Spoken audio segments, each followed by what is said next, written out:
আমাদের বাংলাদেশে হচ্ছে কিনা এটা আমি জানি। আপনি ইন্ডিয়া থেকে কিভাবে জানলেন? আপনি আপনার মণিপুরের সংখ্যালঘুদেরকে রক্ষা করেন না। আপনি আগে আপনার সেভেন সিস্টারের ভাইদের অধিকার নিশ্চিত করেন, এরপর আপনি বাংলাদেশ নিয়ে কথা বলতে। আপনি আমার বাংলাদেশের ভাইদেরকে উস্কানি দিচ্ছেন। আমরা তো সুখে আছি ভাই, আমরা মিলে মিশে আছি, কিন্তু আমাদের মধ্যে যে ভ্রাতৃত্ব আছে এই ভ্রাতৃত্ব চেক করার জন্য আপনি কে?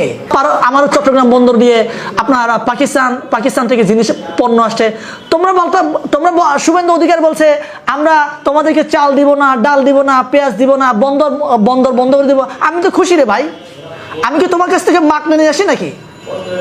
আমি তো আমার টাকায় কিনে নিয়ে আসি, আমার টাকায় আমি কিনি, আমি পেঁয়াজ কিনি, চাল কিনি, ডাল কিনি, সব আমার টাকায় কিনে নিয়ে আসি। তুমি কি আমাকে ভিক্ষা দাও নাকি? আমি তো ভিক্ষা নেই না ভাই, আমি আমার নিজের টাকায় আমার সক্ষমতা কিনে নিয়ে আসি।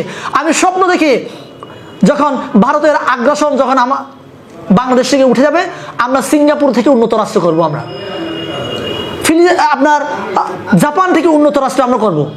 এরকম সক্ষমতা আমাদের আছে। আমাদের কি নাই ভাইয়া বলেন আপনি? আমার এই জন্য স্পষ্ট করে বলেছি, আমার সেভেন সিস্টার ভাইদেরকে আমি আহ্বান জানিয়েছি, আপনারা আসেন ভাই, আমাদের বাংলাদেশের সাথে আসেন।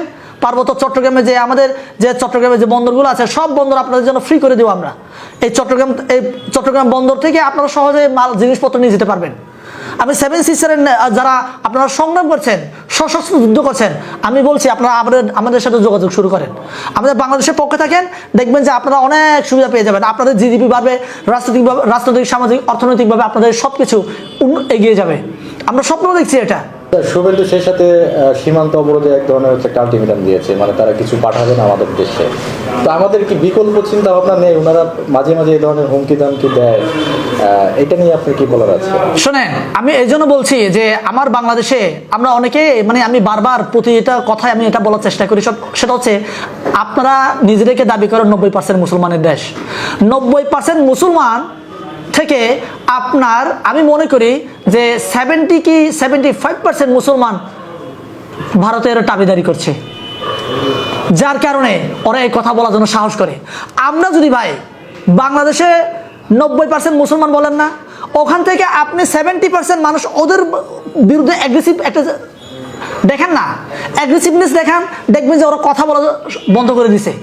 ওরা আমাদের বিরুদ্ধে কথা বলতে সাহস পাবে না। আমাদের কোনো ভয় নাই, আমাদের হারিয়ে যাওয়ার কিছু নাই তো, কিন্তু ওদের হারিয়ে যাওয়ার অনেক কিছু আছে। আমরা যদি ওদের সাথে সম্পর্কে ছিন্ন করি, সবচেয়ে ক্ষতিগ্রস্ত হবে ওদের। জিওপলিটিক্যালি আপনারা জানেন যে এই আমাদের বাংলাদেশকে নিয়ে আমাদের পার্বত্য চট্টগ্রাম কিংবা আমাদের চট্টগ্রাম একটা জিওপলিটিক্সের খুব সুন্দর একটা স্থান। আমরা যদি তোমাদের সঙ্গ ছাড়ি, দেখো তোমাদের পরিস্থিতি কি হবে। তাই ভাই, তোমাদের সাথে শত্রুমি করতে চায় না, যেহেতু তোমরা আমাদের খুব পাশের দেশের লোক। কিন্তু হ্যাঁ, তোমরা যদি আমাদের পাড়া দিয়ে গায়ের উপর উঠে যদি আমাদের সাথে শত্রুমি করতে আসো, আমরা তোমাদের ছাড়বো না। আচ্ছা, আমরা যে 20 কোটি জনগণের একটা দেশ, এটা তো একটা সম্পদ, হ্যাঁ, বিশাল একটা হচ্ছে সম্পদ। আমরা যদি ভারতে আমরা কেনাকাটা যদি না করি, তারা তো পথে বসবে। বিষয়টা তো এরকম 100%। আপনারা যে কলকাতা কিংবা পশ্চিমবঙ্গের দোকানগুলো দেখেন, আমরা যাওয়া বন্ধ করছি। এই যে আমাদের বাংলাদেশি ভাইরা চিকিৎসা নেওয়ার জন্য ভারতে যাচ্ছে না, ওরা ভিসা ইস্যু দেখাচ্ছে, যাচ্ছে না। মরছে কে? ওদের ডাক্তাররাই তো না খেয়ে মরছে, আমরা তো মরছি না। আমি ভাই, আপনি শুধু সুবিধা পেন না, আমি পাকিস্তান যাবো, নেপাল যাবো, প্রয়োজন আমি ভাই আমেরিকায় যাবো চিকিৎসা করতে। আমার এই সক্ষমতা আছে, আমি আমার টাকায় যাচ্ছি। ওরা তো আমাকে ফ্রি নিয়ে যাচ্ছে না। ভাই আসো, তোমার চিকিৎসা করতে পারতেছো না, তোমরা খাইতে পারতেছো না, তোমাদেরকে নিয়ে যাচ্ছে ফ্রিতে চিকিৎসা করতে, এইরকম তো না। আমরা আমাদের টাকায় আমাদের সক্ষমতা আছে বিধায় আমরা যাচ্ছি ভাই। তুমি দিচ্ছ না, আমি চীনে যাব, পাকিস্তানে যাব, সিঙ্গাপুর যাব। আমি বললাম তো প্রয়োজন আমরা ইউরোপ আমেরিকায় যাবো চিকিৎসা করতে। তারপরে ভাই তোমরা বন্ধ করো, আমি খুশি।